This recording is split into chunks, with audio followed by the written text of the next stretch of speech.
Hello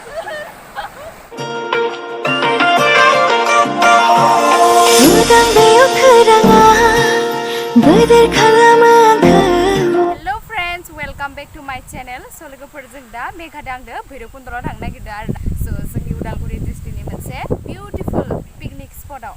So आंजों लोगोसे नोंथांमोना थफादो थुदो बिदिब्ला भिडिअखौ स्टार्ट खालामसै. चलो. So ओमफ्राय जों फैयै सफैबायानो नै हाबलांग्रा लामाथिंजाय उदालगुरि मोनैनि सिगां माने उदालगुरि टाउन मोनैनि सिगां जोंनि रौतानिफ्राय फैयै बिदि बारस'ग्रा लामा दङ ओरै हाबलांग्रा. So ओमफ्राय ओइथिंजाय मोनसे रड दङ बिथिं थांबा उदालगुरि टाउन मोनगोन आरो बिथिंजाय फैबा भैरबकुन्द. So नोंथांमोना आंनि भिडिअखौ नायनो इन्ट्रेस्टेडब्ला नायलांबाय थादो. रडा हले जेबो प्रब्लेम गैया आरोना लोगोफोर नोंथांमोना आरामसे फैनो हागोन. डाइरेक्ट भैरबकुन्दसिम रडा मोजाङानो आरोना बाट बै भैरबकुन्दखिनियावसो एसे लामाया गाज्रि जाहांबाय आरो बाट बेखिनिया पुरा मोजांखा आरो रडा.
फाइनालि जों सफैबाय नै बेखिनिया एसे गाज्रि आरोना रडा ओमफ्राय सिगां मोनबोनाय बे दालांखौ आं गिनो ओंखारो आरोना फिसाथार नालाय गारि फैना होबा सिगांथिंजाय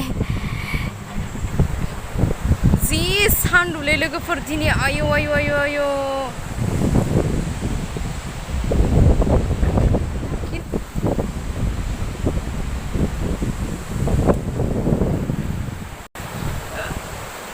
लोगोफोरजों सफैबाय ओरैबायदि सान्दुंलै दिनै आयु तामाम सान्दुंखा न' मेघा तामाम सान्दुंखा उइदां जोमैखौ खोन्थिगासिनो मादि जादों.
So जों सफैबाय बेफोरबायदि प्लेसआव फैबोला थांनोनो बायो आरोना लोगोफोर. दै जिरि जिरि बोहैनायनि साउन्ड हाजो खोलो खोलो बार अ माय गड ग्रीन नेचारेल बिउटि. ओमफ्राय जों मेघादों आंदोल' थांदोंमोन नालाय ओमफ्राय हिन्जावसा मानसिना एसे सेफटि थांनो गोनां जायो एबा सेफटि बेरायनो गोनां जायो आरोना ओमफ्राय जोङो लाइक 45 मिनिटसो बिदिनो फट' सट' साफायनानै एसे इन्जय खालामनानै उनाव फैफिनबाय आरो जोङो. So beautiful.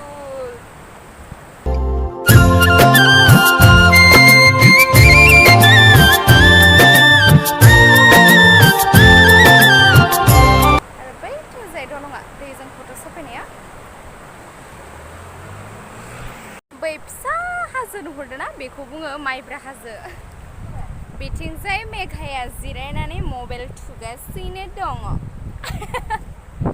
ओइ दैमायाव माने दैयाव माने अन्थायाव जनानै जों सेलफि लाहैनो नागिरदों आरोना मान समायना आयु अ माय गड ओइ गोलैगोन र' मोजां मेघा हाय वाव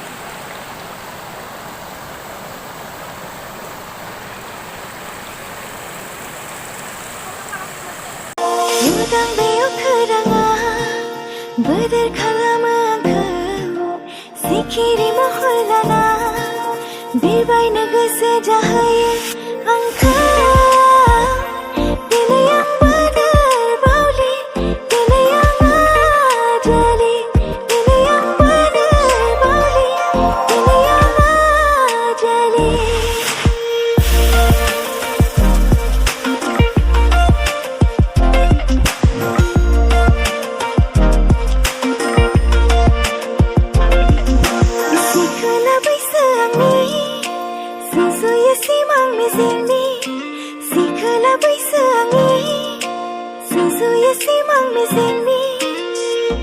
बेरायग्लांनो गोसो जायो बेरे मासे खिरि बादि गोथां गाबनि दख'ना गाननानै गोजा गाबनि जोमबायग्रा लानानै गोथां गाबनि दख'ना गाननानै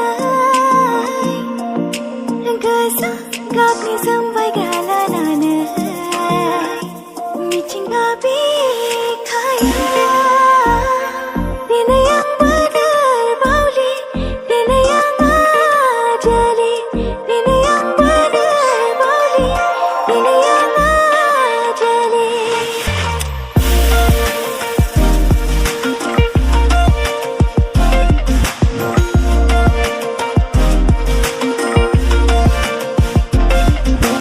जानो जिरायदों मेघा जाना लाग्रोनोसै हर दे माबादो हाँ याव होनो ये हमारे मांस बूट पटल का भाजी है ये है वाटर इधर पर हम खाएंगे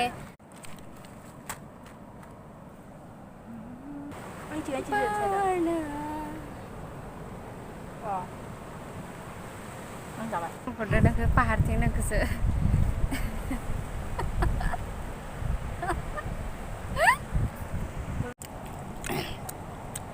लुगु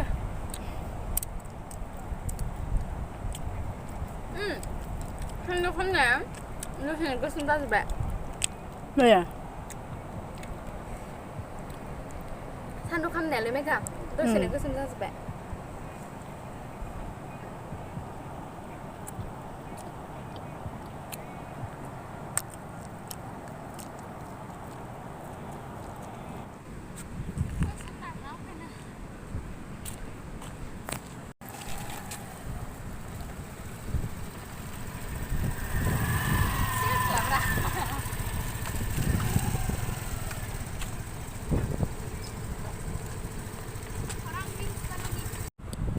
लोगोफोर जों दा थांनोसै आरोना थांनो बादोंमोन बाट हिनजावसा मानसि ना जों सानैल' ओमफ्राय दिनै सान्दुआबो गोसा जाना होफ्लांदों आरो जाखांबाय लोंखांबाय फट' सट' लाबाय रिल्स एसे बानायबाय स' दा जों थांनोसै आरो चलो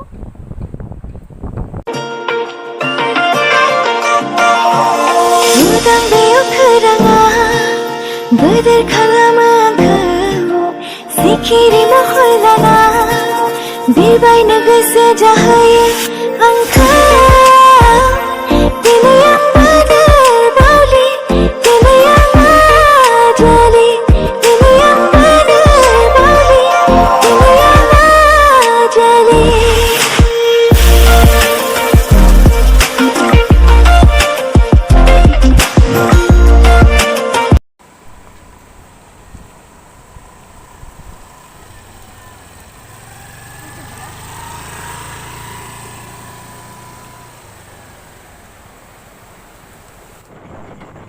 स' लोगोफोर दिनैनि भिडिअ'आ बेसेमनोसै नोंथांमोना नायनानै मोजां मोनबायबा like comment subscribe and share खालामना होबानो जाबाय thank you for watching bye bye